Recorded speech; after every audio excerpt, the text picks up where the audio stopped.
Hey, anatomy students, today's lesson continues on specific immunity, and it will be our final lesson in this section of the lymphatic system unit. Last time we learned about T cell mediated immunity and how the T cells are warriors. They go out and they fight and they attack. They attack infected cells and kill them.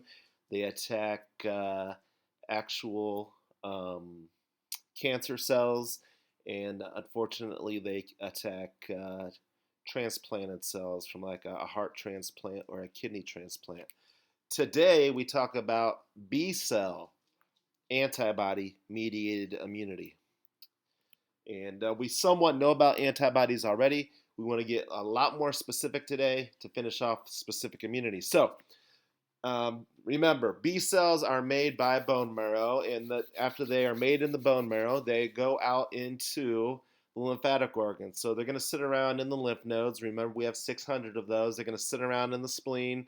They're going to go to the MALT tissues, the mucosa-associated lymphatic tissues like Peyer's patches in our abdominal cavity, and like the six tonsils in our ear, nose, our throat area. So, when B cells are exposed to antigens or pathogens, they turn into plasma cells, and those plasma cells will release antibodies into the bloodstream and into the lymphatic stream. So, B cells I would characterize as defenders. T cells were warriors. B cells are defenders that will send out like these heat-seeking missiles known as antibodies. And the antibodies will go after the pathogens inside our bodies. So there are several different types of B cells. One, plasma cells, I just talked about. These are larger B cells that start making antibodies when exposed to antigens. So let's say COVID-19 is it's gotten inside our bodies, it's in our lungs. Remember, we learned last week before spring break, we learned about the 5 different proteins of COVID-19, with the main protein, one of the main proteins being the spike protein. We could call that the spike antigen. So if someone gets COVID-19, within days of that infection, they will produce plasma cells that will start making spike antigens against the spike protein,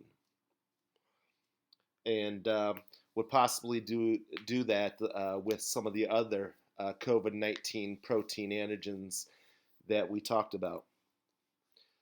Also, at the same time, we can make memory B cells.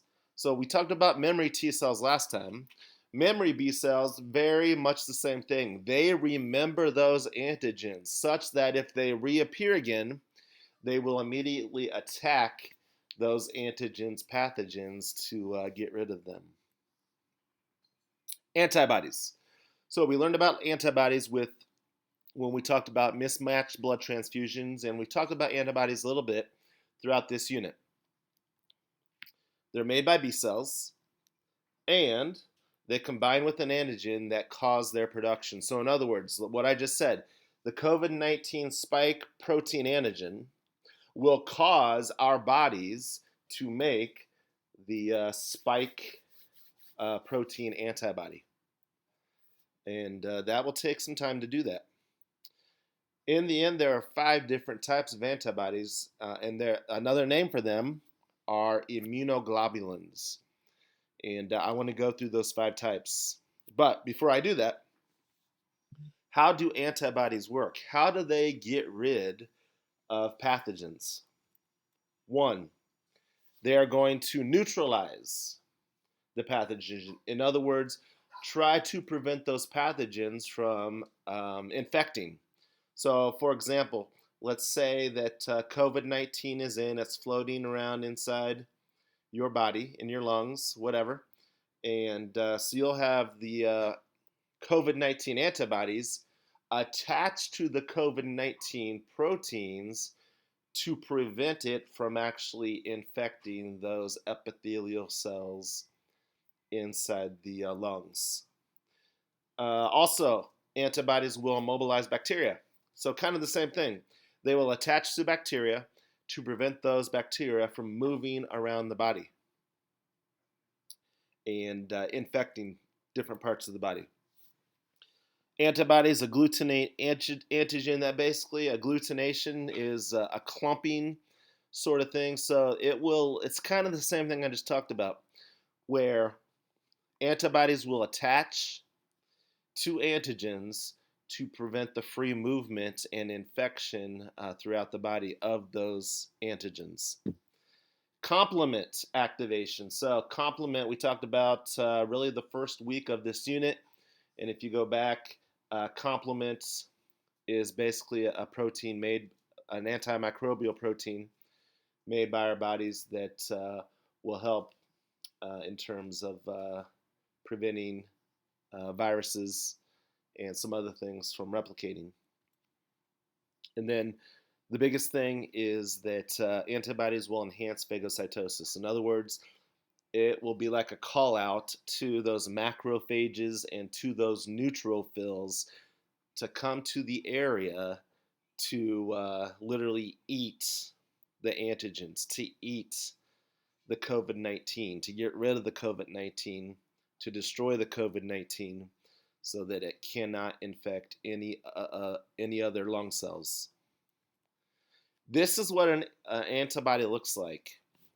So pay attention more to the A picture, because the A picture shows exactly how, say this were a spike antibody, how this little yellow circle and this little yellow circle could physically attach to the spike protein on the outside of the coronavirus and do all those things that we just talked about on the previous slide.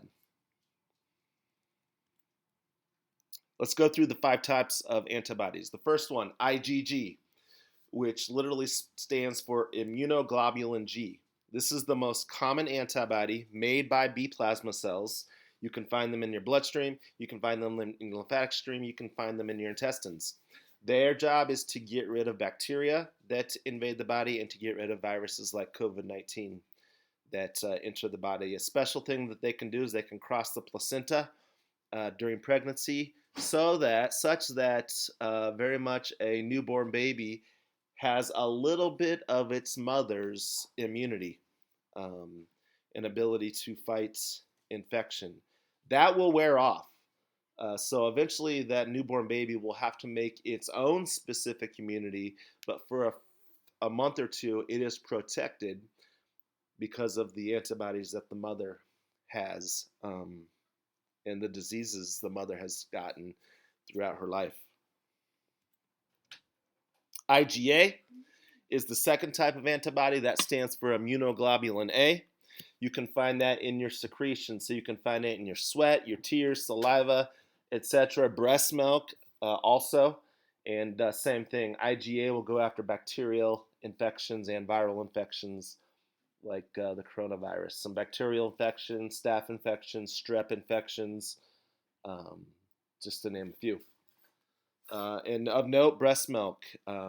Some of you may have been breastfed, some of you not. So obviously there is a little bit of an advantage if you are breastfed in that you can receive some IgA from your mother through that breast milk. IgM is found in your bloodstream and in your lymph. This causes the lysis of microbes, which basically means this causes the bursting or explosion of bacteria or worms or fungi.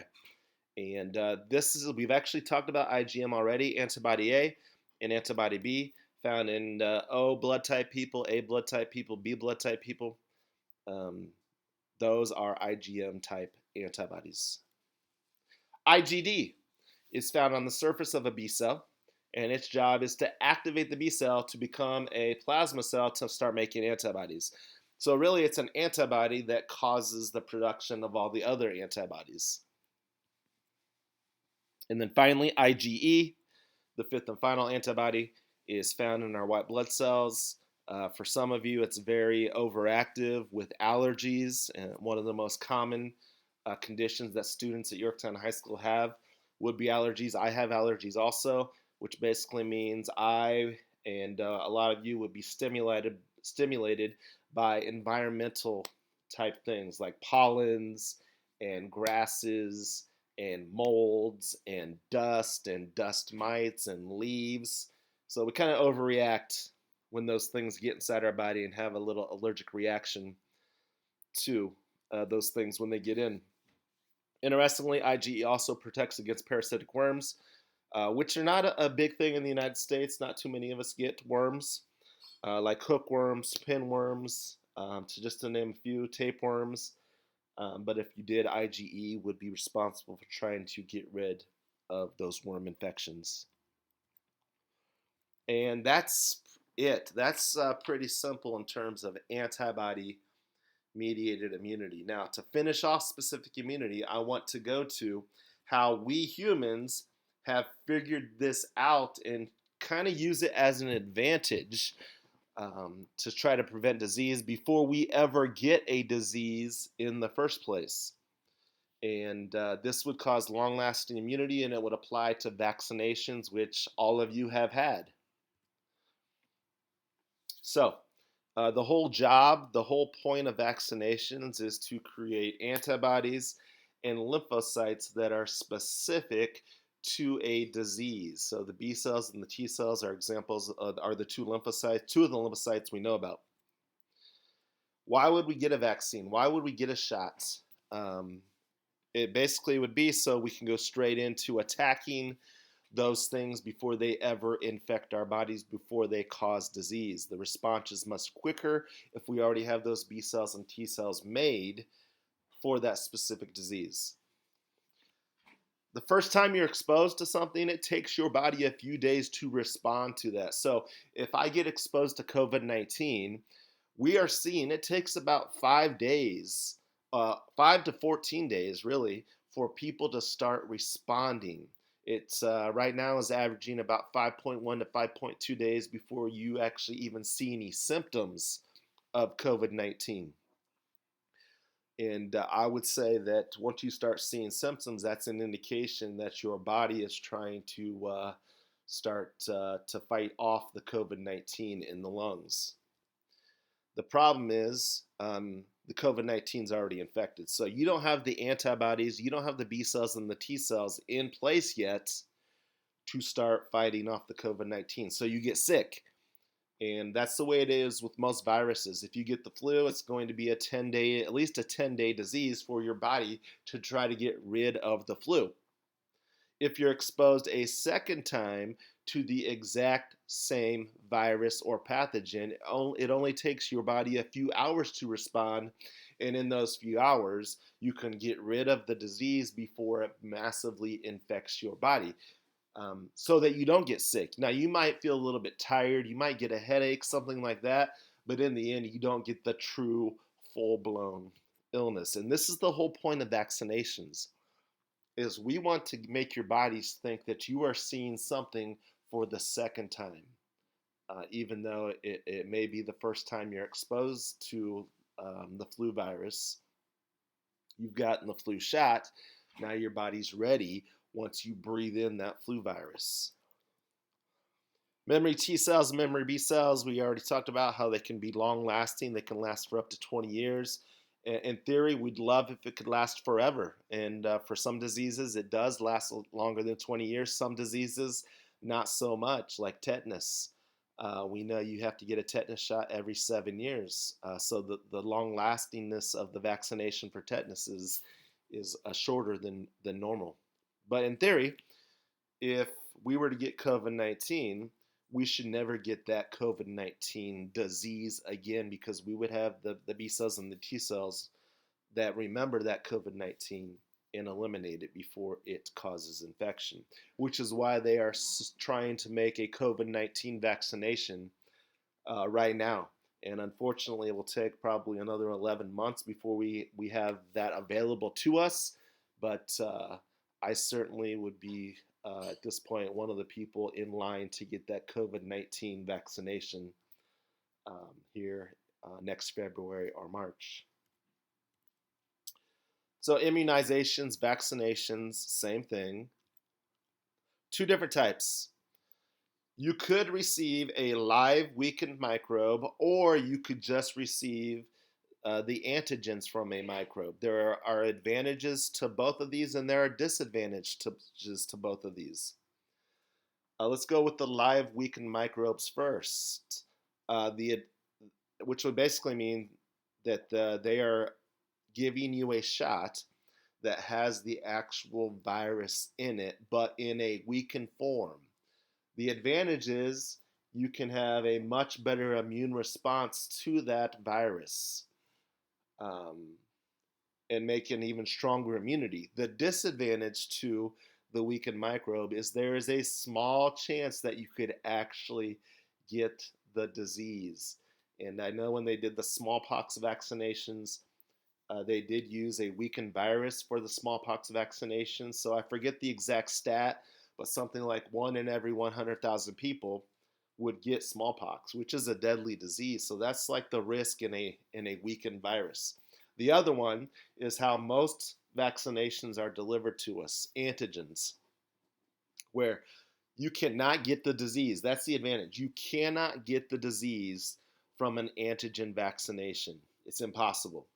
All you are getting are those proteins injected into you so you can make the antibodies to those proteins, such that if you see those antigens again, you'll have antibodies to respond to them. So I'm pretty sure this is how they're making the COVID-19 vaccination.